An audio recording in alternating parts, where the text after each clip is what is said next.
Hello रोना, class में exercise 1.2 question number 6 थोड़ी डिस्कस करेंगे। यहाँ पे हमारे गिवन क्वेश्चन है explain why this and this are composite numbers. Question के अकॉर्डिंग यहाँ पे आपको कह सकते हैं एक पेयर दे दिया है या फिर कुछ नंबर दे दिए हैं, आपको ये बताना है कि कंपोजिट नंबर क्यों है।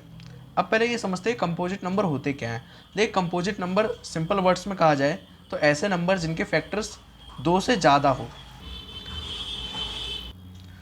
दो से ज़्यादा हो इन द सेंस, आप इस एग्जाम्पल लीजिए, इसमें 6 की बात करूँ, इसके फैक्टर करेंगे 2 इंटू 3, लेकिन हम लोग इसमें 1 भी तो लगा सकते हैं। तो 1 करने के बाद 1 2 3 टोटल फैक्टर्स कितने हो गए हमारे पास? 3 हो गए।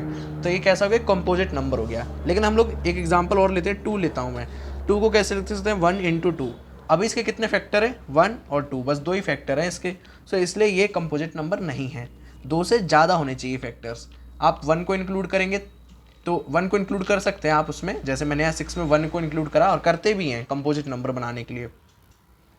लेकिन ये सबके साथ तो काम आएगा नहीं। जैसे अगर मैं कोई ऑड नंबर ले लूँ, जैसे 9 ले लूँ, 9 में काम आ सकता है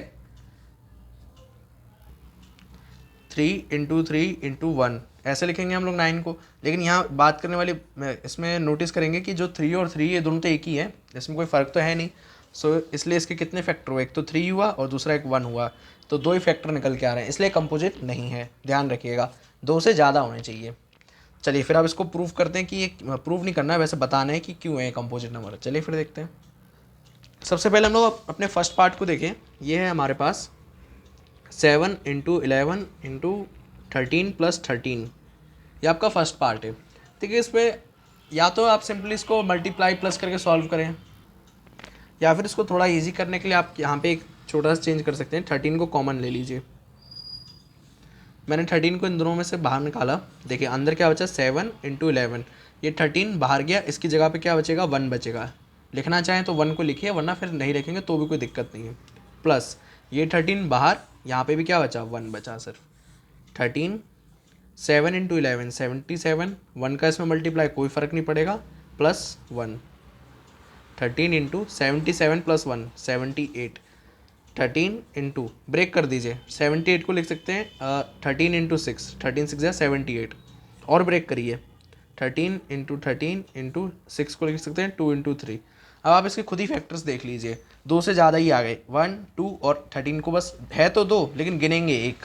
क्यों गिनेंगे? क्योंकि यहाँ पे वो ज़रूरत नहीं है उसकी। 1 2 3, okay.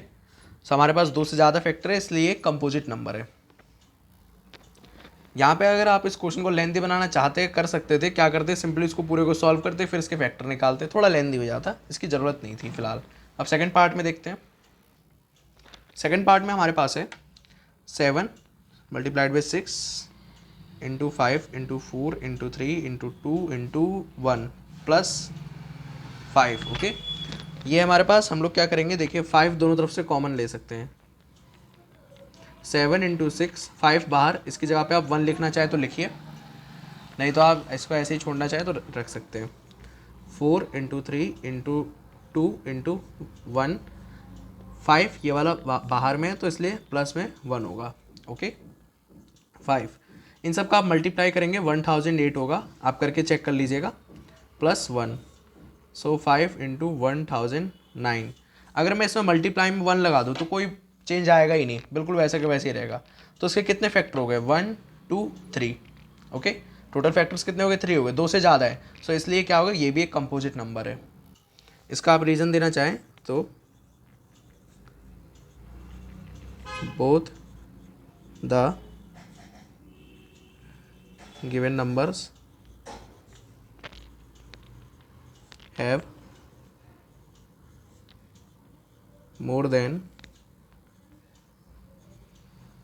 2 factors,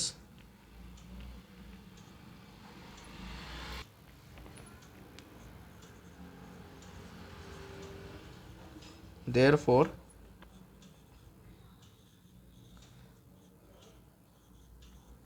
these two numbers are composite numbers, okay. So ये आपके कैसे हो गए? कंपोजिट नंबर्स हो गए। काफ़ी इजी था, बस आपको ये दिखा दीजिएगा एक बार सॉल्व करके कि इसके जो फैक्टर है वो दो से ज़्यादा है। यहाँ आपको क्वेश्चन क्लियर हो गया होगा। Please share this to your classmates and make sure to subscribe this channel. Thanks for watching. Jai Hind.